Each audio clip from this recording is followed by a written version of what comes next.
오늘 이제 사무엘상 22장은 다윗이 이제 본격적으로 도망을 하는 상태에서 블레셋 그 가드의 왕 아기스에게로 갔다가 미친 체하고 이제 또 나와가지고 아둘람 굴에 있을 때에 이제 그 집안 형제들 식구들이 모여들고 그리고 또 다윗 편에 서기 위해서 특별히 여기 보면 환난당한 자들, 빚진 자, 마음이 원통한 자들, 뭔가 이 문제를 가진 사람들이 다윗에게로 모여들기 시작합니다. 그래서 다윗은 어떤 형태로 이제 모든 다윗의 어떻게 보면 크게 그림을 보면 다윗의 왕국의 시작이다. 그렇게도 이해할 수 있겠는데 다윗에게는 어떤 사람이 모이는가 하는 부분과 그러면 지금 강력한 권세를 가지고 사람을 마음대로 죽일 수 있는 그런 능력을 가진 사울은 어떻게 되느냐? 이 다윗과 사울을 22장에서 이제 비교를 하고 있습니다. 물론 사울은 실제적인 권세를 가진 왕이기도 하고 그래서 누구를 죽이라 말라 이런 명령을 내리기도 하고 실제적인 그런 힘도 가지고 있습니다. 그러나 다윗은 도망자의 신세이고 가진 것은 없고 경제력도 없고 아무것도 없는 상태이지만 그러나 일단 다윗에게는 사람이 모인다 하는 것을 우리가 알 수 있습니다. 그래서 제일 첫 번째 이 다윗에게 지금 다윗은 하나님께서 다윗 왕국을 만들어 가시는 아주 작은 씨앗과 같은 출발점이 뭐냐 하면 그냥 홀로 있는 다윗이 아니라 그 다윗에게로 첫째는 다윗을 왕으로 삼고자 하는 사람들, 그러니까 다윗에게 의지하거나 다윗을 피난처로 삼아서 다윗에게로 가기만 하면 뭔가 내 삶도 괜찮겠다 하는 생각들, 그래서 환난당한 자들, 그러한 이 빚진 자들, 마음에 원통한 자들 이런 사람들이 모여들기를 시작을 합니다. 그러니까 다윗은 쉽게 말해서 이제 자기가 그런 지도자가 되고 그와 같이 함께 싸울 일꾼들, 군사들 이런 사람들이 준비된다는 걸 알 수가 있습니다. 그래서 이와 같이 함께하는 사람들이 모이게 되고 그리고 또 특별히 그 중에 이제 식구들, 부모와 형제들이 함께 옵니다. 그래서 이제 다윗은 부모들은 아무래도 이 광야로 지금 도망 다니는 이런 처지에서 부모님들이 너무 이제 연로한 부모님들이 너무 힘들겠다 싶어서 모압으로 건너갑니다. 그래서 모압으로 건너가서 모압 왕에게 이제 뭔가 좀 평안한 처소를 좀 구하는데 결국은 이 모압으로 건너가면 이제 사울도 다윗 쫓기를 이제 그칠 것이다 생각을 하고 그래서 아둘람 굴에서 모압으로 건너가다가 근데 또 이제 선지자 갓이 등장을 합니다. 갓 선지자가 등장을 해서 다윗과 함께하면서 하나님의 말씀을 전해줍니다.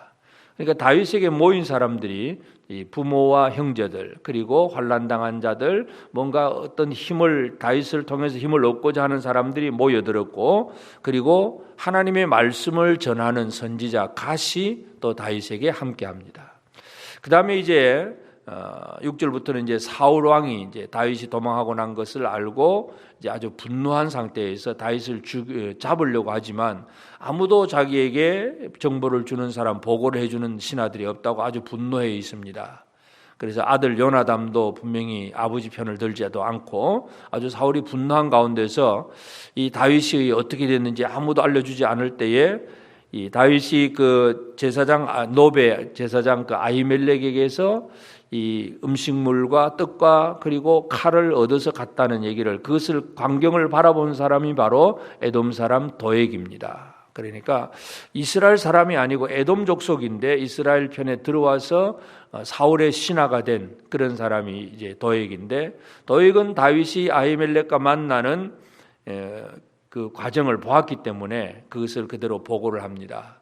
그래서 사울은 이 도액의 보고를 듣고 이 제사장을 불러서 또 추궁을 합니다. 그러니까 재판을 하는 거죠. 재판을 할 때에 분명히 뭔가 이 다윗과 아히멜렉이 뭔가 공모를 했거나 뭐 이런 실상이 있는 것이 아니라 다윗이 그 아히멜렉에 가서 자기도 그냥 그렇게 속이고 그냥 나는 뭐 왕의 명령을 받아서 가는 길이다 이렇게 속이고 했기 때문에 아히멜렉도 아무런 의심 없이 떡도 주고 칼도 주었다 하는 얘기를 그대로 늘어놓습니다. 그러나 사울은 이미 분노한 상태에서 뭔가 이 다윗을 죽이지 못해서 아주 극도로 분노하고 불안한 상태에서 제사장을 죽이라고 명령을 합니다. 제사장만이 아니라 그 집의 가문을 아히멜렉의 가문을 다 끊어버리라 그렇게 명령을 합니다.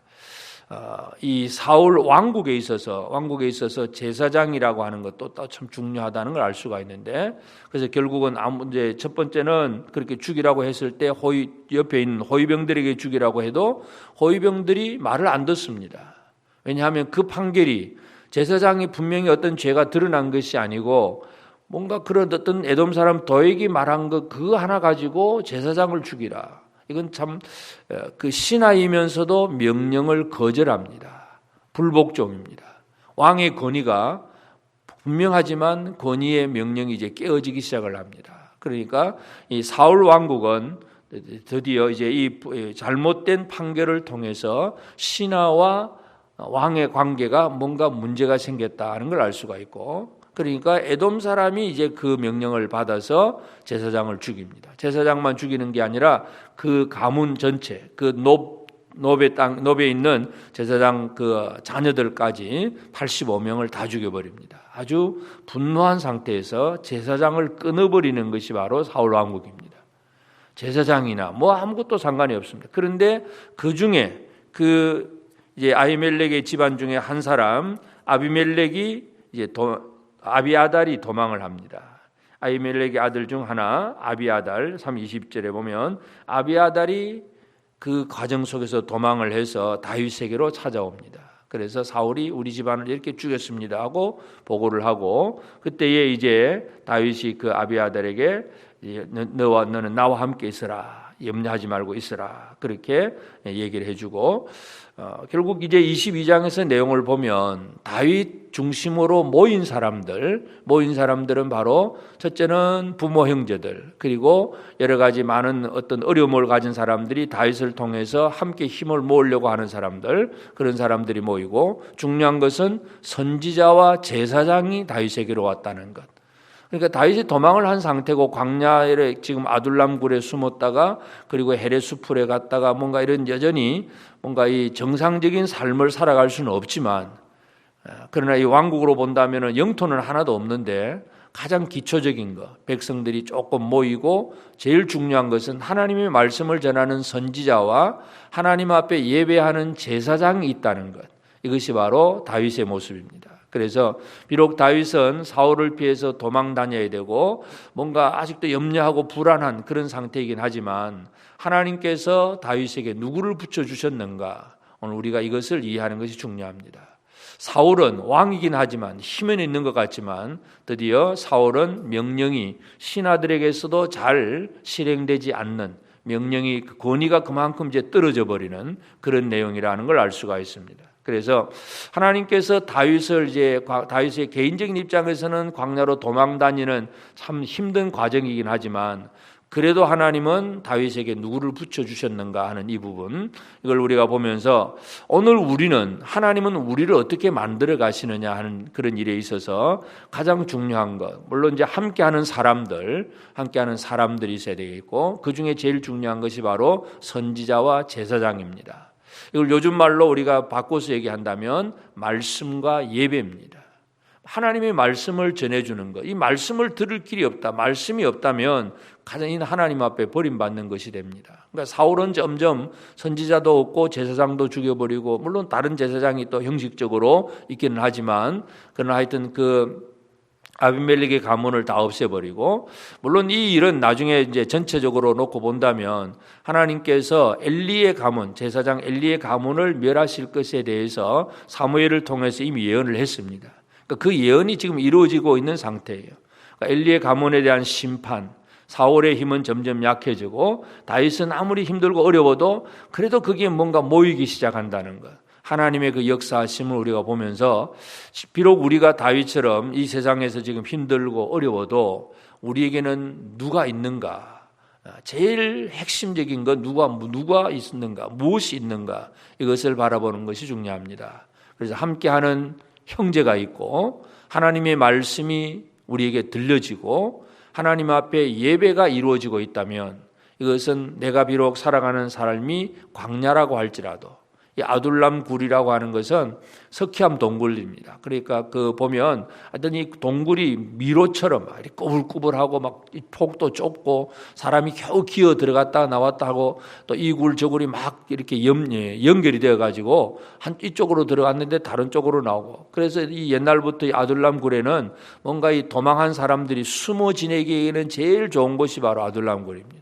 그러니까 다윗이 그러한 참 살아갈 수 있는 일상적인 삶을 살기는 힘들지만 그저 피란초로서는 참 좋은 곳이긴 하지만, 그러나 하나님의 이끄심 속에서 아둘람굴에서 또 모압으로 갔다가 헤레스풀로 오고 그러니까 움직이긴 하지만 고생은 고생되지만 다윗에게로는 누구와 함께 하느냐, 바로 이것은 오늘 우리의 삶에 있어서 나는 누구와 함께 하는 사람인가, 하나님이 나와 함께 하신다고 하는 그 개념이 그냥 하나님께서 눈에 보이는 그런 하나님이 아니기 때문에 하나님이 나에게는 누구를 붙여주셨는가, 오늘 이 아침에 우리가 이 부분을 한번 살펴보기를 원합니다.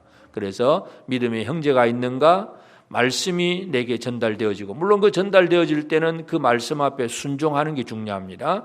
가시 모압에 있지 말고 유다 땅으로 들어가라 하니까 이 유다 땅으로 가면 사울이 자기를 기다리고 있는 곳이지만 언약의 땅 속으로 다시 들어가는 순종이 중요한데, 하여튼 이 말씀을 전해주는 자, 형제가 있고 말씀이 있고 그리고 제사장이 있다는 것, 하나님 앞에 늘 예배할 수 있고 하나님의 뜻을 물을 수 있는 제사장이 있다는 것이 가장 중요하다는 걸 우리가 알 수 있습니다. 오늘 이 하루도 우리의 삶에 있어서 하나님은 나를 어떤 사람으로 이렇게 만들어 가시고 그 과정 속에 누가 나와 함께 하게 하시는가, 그럼 지금도 내가 부족한 것이 무엇인가를 찾고, 그래서 하나님이 함께 하시는 삶을 살아가도록, 우리의 살아가는 환경은 헤레스풀 같고 또 아둘람 굴과 같고 참 힘들고 어렵지만 믿음의 형제가 있고 말씀이 전해지는 일이 있고 예배가 있다면 이것은 하나님과 함께하는 생활입니다.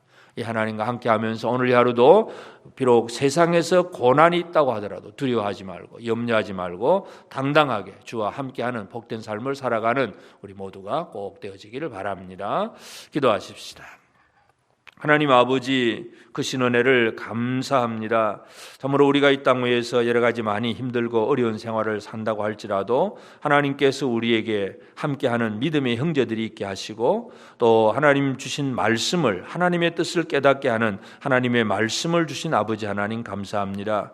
또한 아버지 하나님 앞에 예배하며 나아갈 수 있도록 또 아버지 하나님이 제사장의 그 삶을 또 이렇게 다윗에게로 붙여주신 것처럼 우리에게 예배가 있게 하심을 감사합니다. 하나님, 코로나 사태로 인해서 예배가 도전을 받고 말씀을 듣는 일이 도전을 받는 참 이러한 어려운 지경이 있지만, 그러나 온 성도들이 다시 한번 우리가 어떠한 어려운 속에 있다고 할지라도 하나님 앞에서 우리가 받은 은혜가 무엇임을 깨달아 알게 하옵소서. 함께 교제하는 믿음의 형제들이 날마다 더하여지도록 도와주시옵소서. 하나님의 말씀이 온전히 선포되고 또 그 말씀에 순종하는 삶이 우리의 삶 속에서 온전히 드러날 수 있게 하옵시고, 아버지 하나님, 제사장을 통하여서 하나님 앞에 예배하는 일이 계속되는 그러한 우리 성도들의 삶이 되도록 도와주옵소서. 예수 그리스도 안에서 이 모든 일들이 이루어짐을 깨달아 알고, 특별히 하나님 오늘도 이 아침에 깨어서 기도합니다. 우리 믿음의 형제들이 서로 고난당하고 원통하고 힘들고 어려울 때에 서로 붙들어주고 서로 의지가 되어주고 서로 하나 될 수 있는 아름다운 성도의 교제, 이 교제가 결코 식어지지 아니하도록 우리 온 성도들의 가정과 삶 속에 역사하여 주시옵소서. 오늘도 모든 것 다 주님 주관하시고 하나님의 왕국, 다윗의 왕국을 통해서 하나님 나라가 이루어지듯이 또 오늘 우리를 통해서 하나님 나라가 이루어지도록 주님 역사하여 주옵소서. 우리 가운데 믿음의 형제와 말씀과 예배가 결코 식어지지 아니하고 또 없어지지 아니하도록 늘 우리와 함께하여 주옵소서.